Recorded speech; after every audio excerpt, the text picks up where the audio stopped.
Assalamualaikum warahmatullahi wabarakatuh. Halo, jumpa lagi bareng aku di YouTube channel Relax bareng Ladies. Nah, seperti biasa, saya akan membawakan sebuah kisah nyata dalam rumah tangga.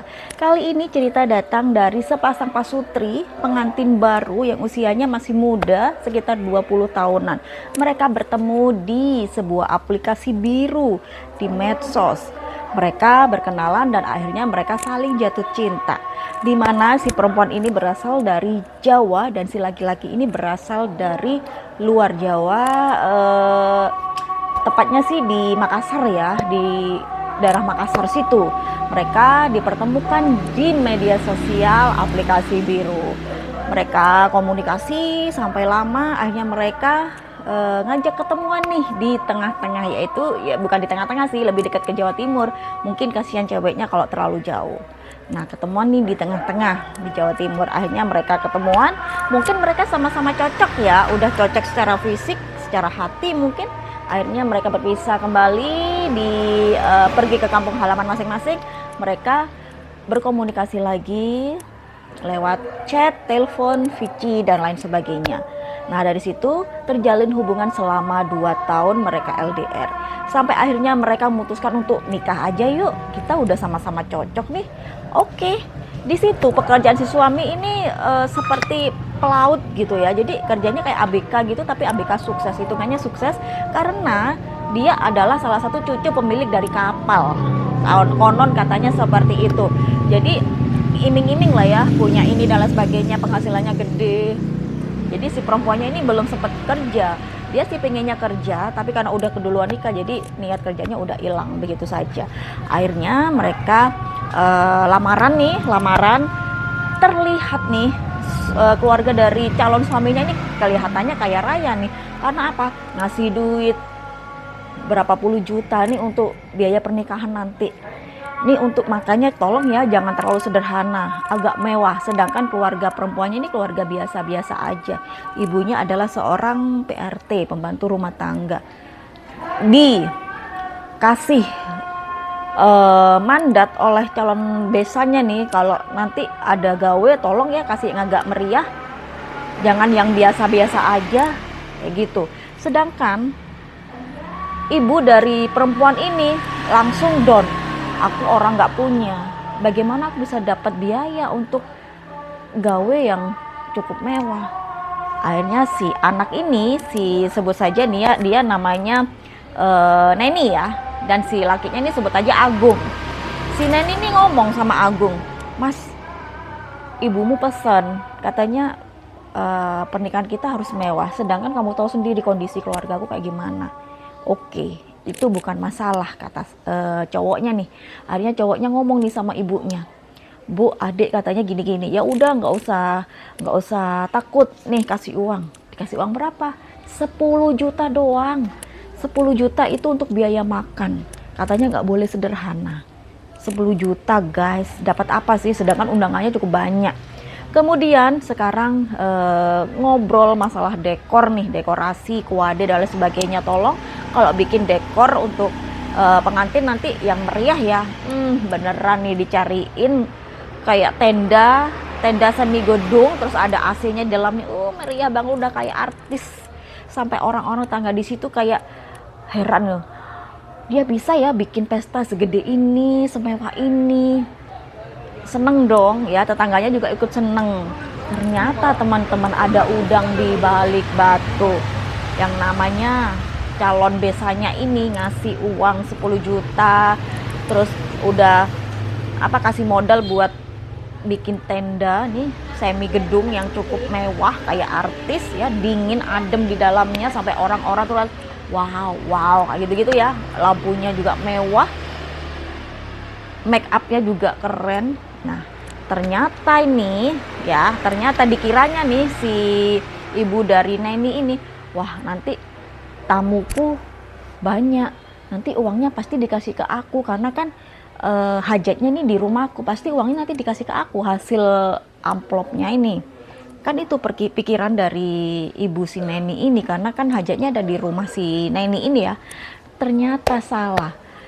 Rombongan dari ibunya si Agung ini besannya yang dari Makassar itu bawa banyak rombongan tanpa sepengetahuan ibu si Neni yang punya gawe.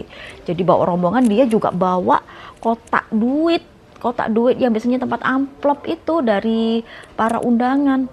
Jadi yang apa itu, ibaratnya kayak petugasnya dari ibunya Neni yang biasanya terima tamu itu disingkirin, diganti sama keluarga dari ibunya ini si Agung. Ya udah nggak apa-apa katanya gitu, karena ini lebih banyak tamu dari pihak keluarga Agung pada saat ini, jam-jam yang ditentukan ini.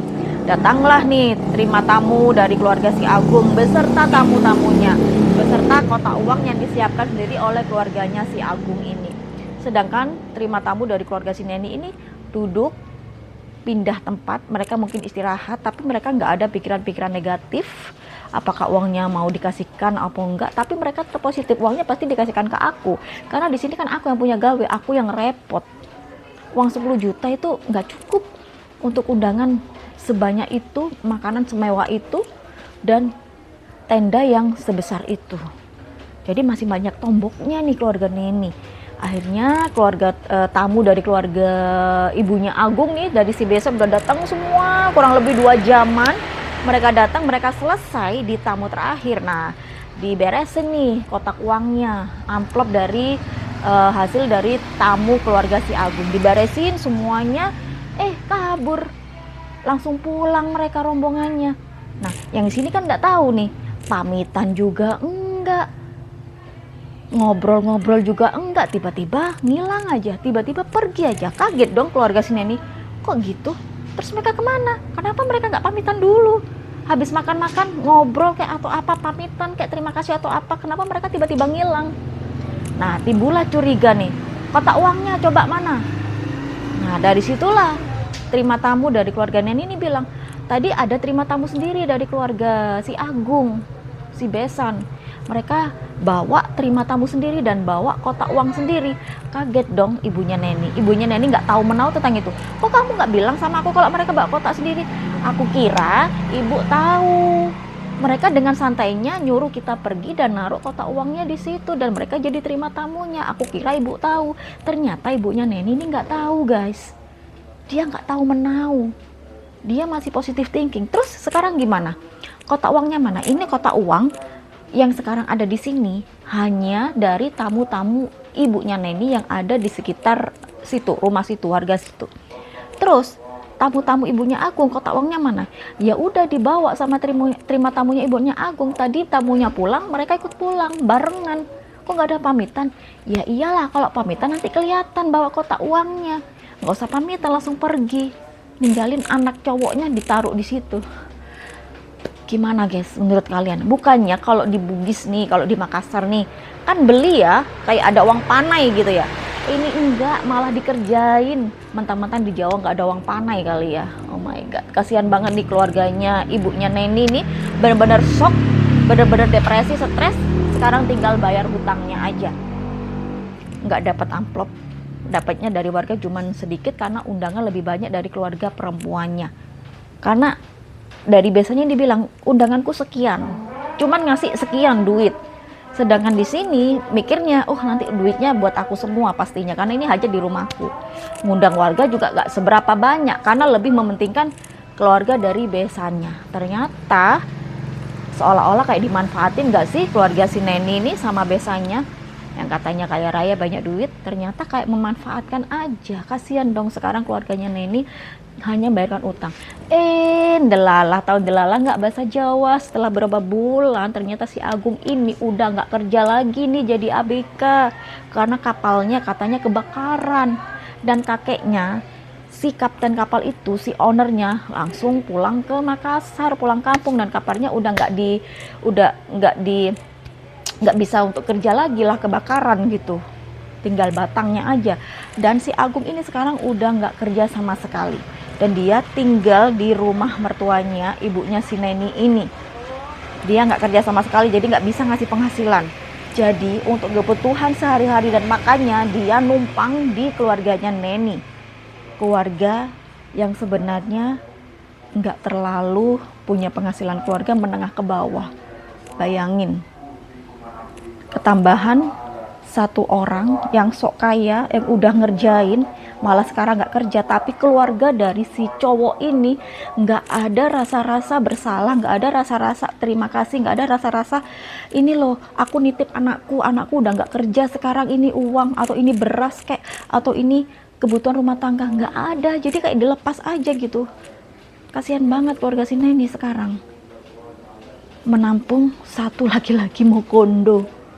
Udah dikerjain, udah aduh, habis jatuh tertimpa tangga nggak sih menurut kalian? Dan si Neni ini cinta banget sama suaminya, cinta banget, udah kayak raja aja dia ngelayanin suaminya. Ya bener sih, namanya juga suami ya, dilayani kayak raja meskipun dia nggak berpenghasilan. Tapi yang bikin marah dan kecewa, ibunya Neni ini ngerjain, dianggap kayak ngerjain pada saat ada gawe, dan sekarang ibunya tuh biasanya ini nggak mau tahu anaknya nggak kerja, nggak mau tahu, nggak telepon kayak nanyain kabar kamu nggak kerja gimana, atau ngasih bantuan kayak uang atau beras dan lain sebagainya. Itu nggak ada sama sekali. Dan besan dengan besan ini nggak ada komunikasi lagi, setelah pernikahan itu. Menurut kalian kayak gimana? Apakah ini hubungan yang toksik atau hanya ngerjain atau gimana ya? Menurut kalian kayak gimana? Kasihan banget gak sih sama keluarganya Neni? Coba kalian komen di kolom komentar. Oke? Sampai ketemu di next cerita selanjutnya. Bye bye.